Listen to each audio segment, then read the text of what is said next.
দেবী দুর্গার ঘুম ভাঙিয়েই শুরু হয় দুর্গাপুজো। ষষ্ঠীর বোধনে স্বয়ং রামের হাত, বেলগাছের তলায় শুরু হয় পুজো। এটাই শারদীয়ার প্রথম ঢেউ। কেন জানেন? দুর্গাপুজো বাঙালির আবেগের উৎসব। মহালয়ার পর থেকে সবাই অপেক্ষা করে ষষ্ঠীর সকালের জন্য।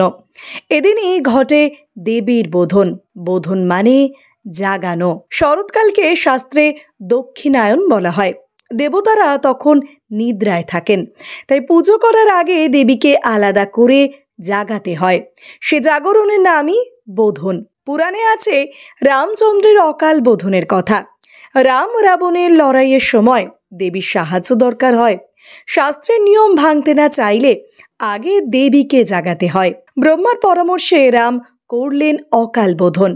শরতে হওয়ায় এটিকে শারদীয়াই বলা হয়। ঠিক এই কারণেই ষষ্ঠী থেকে বাঙালির বড় আশা শুরু।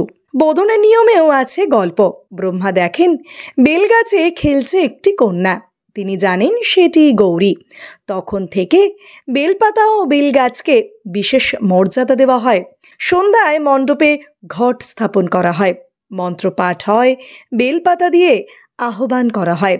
মানুষ মনে করে বোধনের পরে মূর্তিতে প্রাণ স্থাপিত হয়। তাই ষষ্ঠীর সন্ধ্যায় বেলগাছ, বেলপাতা আর মন্ত্রেই শুরু হয় দেবীর আগমন। শুরু হয় বাঙালির মহান উৎসব দুর্গাপুজো।